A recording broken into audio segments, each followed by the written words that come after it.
up peeps, it's SuperMazy, and boy have I got a video for you today. It's a bit of a monster video, so I'll try and keep this intro really short. But basically, my brother and my dad's birthday this year, my brother's 30th and my dad's 70th, we're having a big party for them. And the theme is 100 years of movies, and it's a costume party, so I decided to go as Han Solo, and Amber decided to go as Black Swan. So we decided to make our costumes, and it's the most DIY effort in the world. We've bought everything from scratch and made it all through various bits of crap, and so I thought I would show you what I did to make it and the final outcome. So come along on this journey. Matthew to Han Solo in 3 weeks.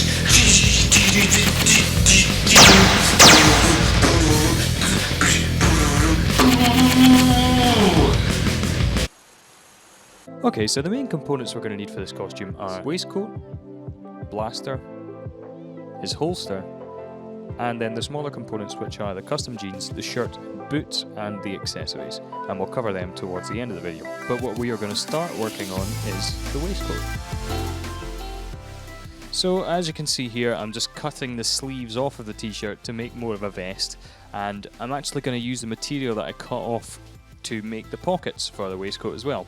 So I'll try and keep the sleeves in one piece once I've cut them off as well, so that I've got enough material to work with.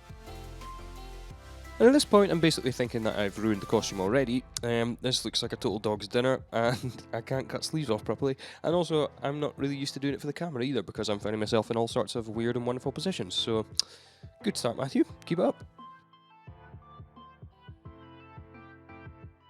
And now I'm just taking a tape measure across the t-shirt to mark exactly where the middle is, and then draw a line down so that I can cut through that and make sure that the waistcoat is right up the middle and not leaning over to one side of my body. And now I'm just cutting the collar off the t-shirt, because in the pictures that I looked at, it didn't look like Han Solo had much of a collar on his waistcoat at all, so I'm just kind of matching the look of that there.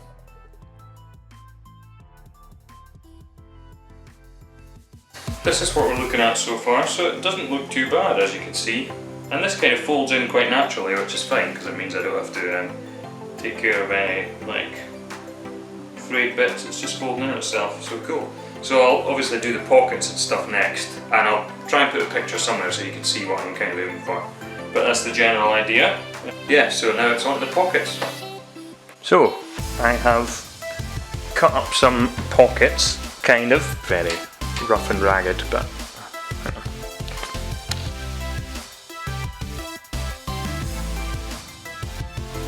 I mean, they look terrible right now, but hopefully when they're actually on the shirt and stuck on, then they'll look alright.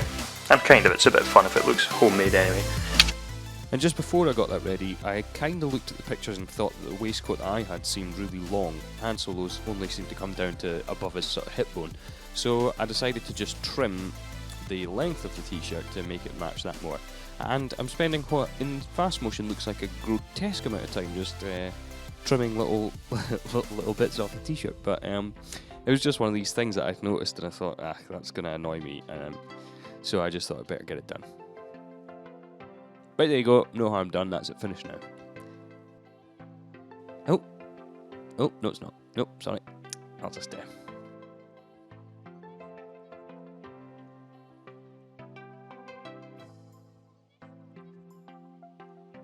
And there you go, you can see the pockets on there.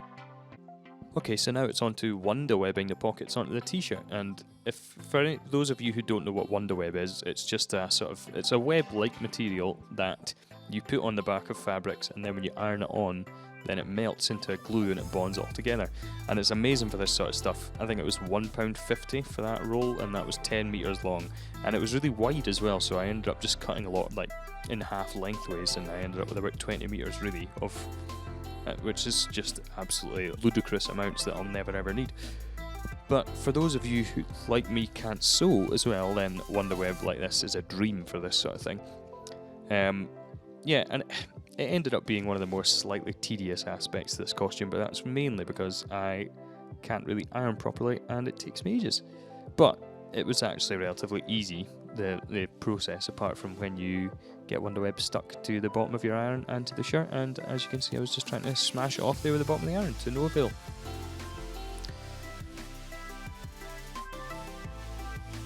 But there you go, with that picture in the bottom right is of the actual waistcoat, and with that it's done.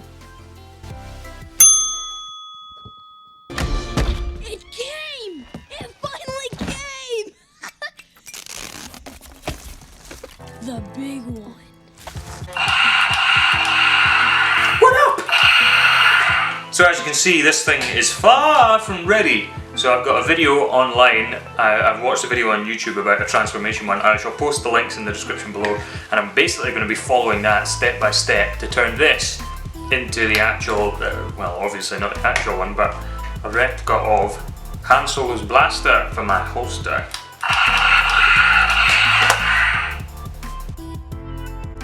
So the first thing that we needed to do with this blaster was to take the very end off, that little sieve bit. I'd like to say it was easy, but it was actually, I found it quite difficult. And whether that says more about the gun or me, I don't really know. This part, if you have a drill to do this, I would thoroughly recommend you use it. I didn't have access to a good drill that was able to do this, so I had to do it by hand. And not only did it take ages, but it didn't quite give the uniform sort of holes that I was looking for this. But it did the job. It ended up taking a fair amount of time as well, somewhere between probably 5 and 10 minutes to do all the holes at the top of the Pommel blaster.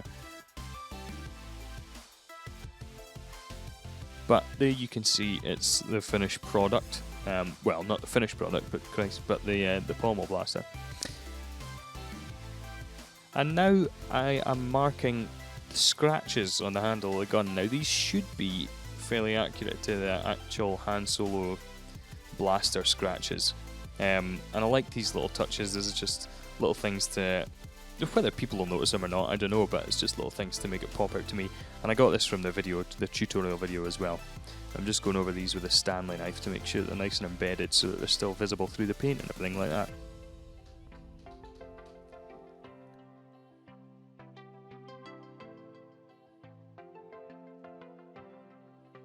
And there you go, there's a close-up of them. And now I'm just taking this font off. Again, the guy did this in the video. In hindsight, I think it was the font on the other side that I was supposed to remove, because that font on the other side was 3D and this one wasn't. So I don't even know if it would have shown up through the spray paint, but didn't know that at the time, so it didn't take all that long either. He was using sandpaper, but I was just using my knife. Now the majestic moment with the silver spray paint primer where it all came to life. Oh wait. Oh, what's going on here? Oh yes, no, that wasn't the right spray paint, and not only that, but the can was duffed. So you can see me getting more and more annoyed. I'll just give the can a couple more shakes and then probably put it down and give up. Yeah, there you go. So the spray paint, as you could see, was a total fail. So instead, got some acrylic, just matte grey silver paint from Hobbycraft. So I've just added that as a bit of a primer, if you like. That's just on one side, the other side's completely bare yet. So I'll probably try and do a couple of coats. It's a lot more time consuming, but also it was much cheaper than the spray paint as well. And Amber's just currently working on her feathers. Yeah. Went and got ourselves a glue gun. The very culprit down here at Hobbycraft, and Amber's just been working on her Black Swan tutu.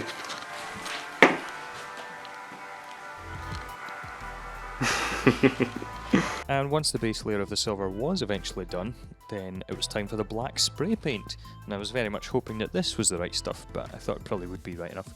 And it went on really easily, it went on like a dream and looked great. All I would say is it left a lot of residue behind, and we had big windows right open, we had it right next to the windows, but seriously, if you're going to use this stuff, ventilate it, because that stuff is mad. Now I've conveniently placed my finger right over the camera there, but basically all I'm doing here is painting on that brown to make it look like a wood grain for the handle. Yeah, and that was literally like a paint pot, a tester that I got from B&Q for about £1.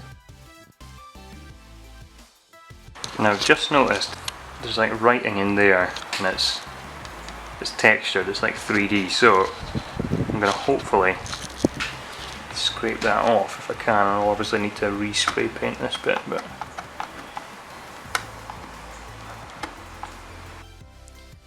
now that's exactly the thing that I was talking about earlier, that font on the other side, which I think I was supposed to take off in the first place before I painted it. But nevertheless, it didn't take long to remove it. It only took a couple of minutes with that knife. Just scraped it away and trying not to take too much of the surface away so that it was too uneven. And I didn't actually hate how this looked in the end, but obviously it was bright white and plastic, so I kind of had to cover it up still.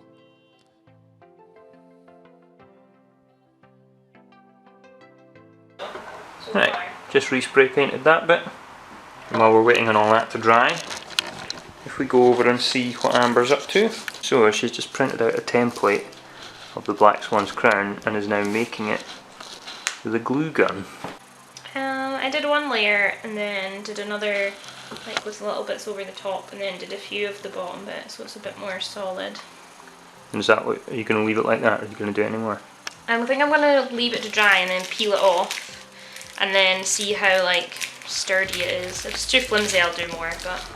And then the plan is to attach that to a hairband? Yeah. With glue. More glue. Of course. Okay, now for me, it was time to paint the Pommel blaster. And it was just the same silver paint that I used to paint the whole body before I spray painted it black. And if anyone's going to do this at home, just remember I'm painting the inside of the Pommel blaster as well, because otherwise you'll see all the black and the whatever colours are underneath. And the next thing to do was to add the little scuffs and scratches, and this was really where the gun became so much fun.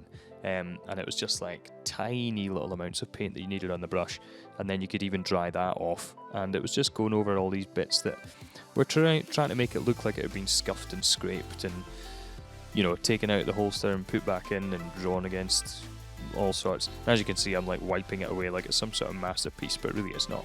And yeah, it was one of those like instantly gratifying parts where you did it and you thought, yeah, that's such a nice touch.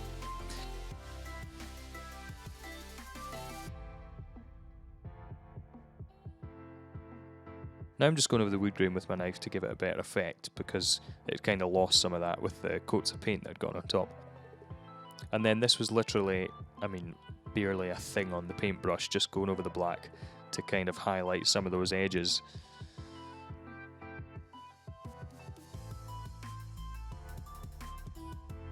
And that was just me removing some dried on globules with a tack, and then going back over with the paintbrush.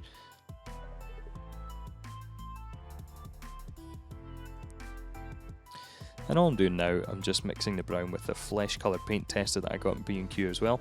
And again, a really, really dry brush, barely anything on it, just to try and make a bit of a wood grain effect. Again, picked that up from the video. Kind of worked, wasn't a brilliant effect, but it still was okay. And now I'm just removing some of the paint that got stuck between the holes when I did the Pommel blaster, just with the tack there. It's done. I don't know what the hell I'm going to do now.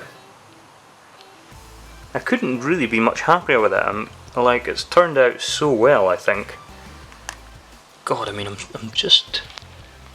I'm not really artistic in that way at all, and I'm just so happy with it.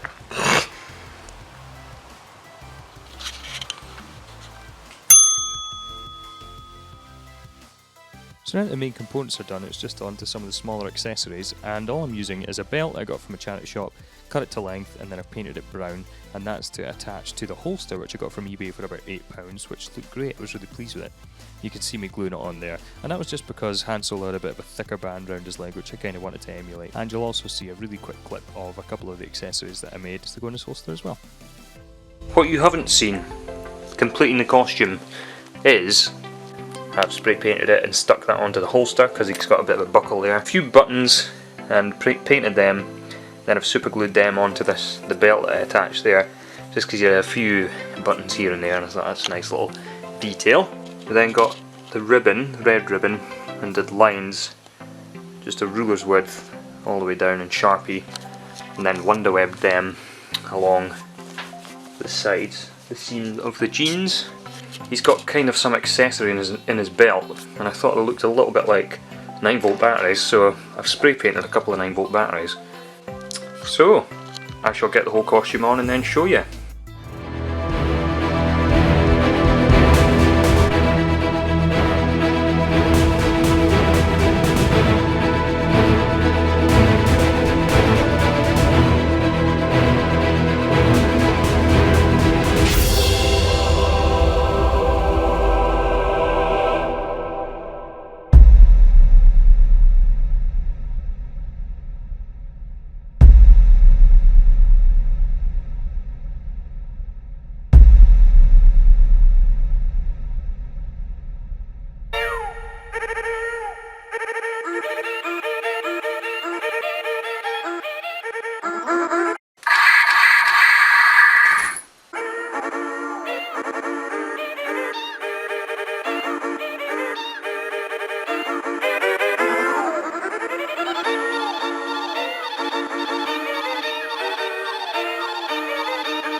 No.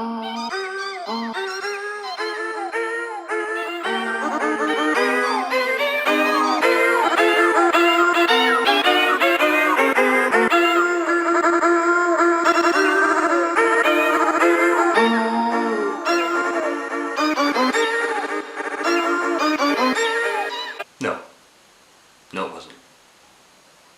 I'm kidding, it totally was. It was so much fun. Obviously this build, if you like, was from scratch. It was like totally haberdashery homemade, but that was what proved a lot of fun of it, and that blaster was such a good project. It was so therapeutic and like just really enjoyable, really sort of relaxed but cool, and the outcome I was really pleased with. So yeah, I would really recommend it for anyone who was looking for a Halloween costume. Anyway guys, if you enjoyed this video, I hope you did. Well done for getting this far, if you did. Please leave a like below and subscribe to the channel if you're new around here. If not, thanks for coming back. Nice to see you. And I think my next video will probably be a cover of a song. I've got a couple of songs in the pipeline, working on them. These are songs apparently. But please vote up in the eye thingy, whichever corner, I think it's that corner. Please vote. I shall leave an option and you can vote whether you want my next video to be a vlog or whether you want a cover. As I say, I've got a couple of covers in the pipeline, so that'll be a slightly easier one to get out, but I don't mind doing another vlog if that's what you guys would like to see. So, you choose, I'll do it. But that's all from me. It's been a great time making this video and I hope you've enjoyed it. Thanks for coming, and until next time, peace out.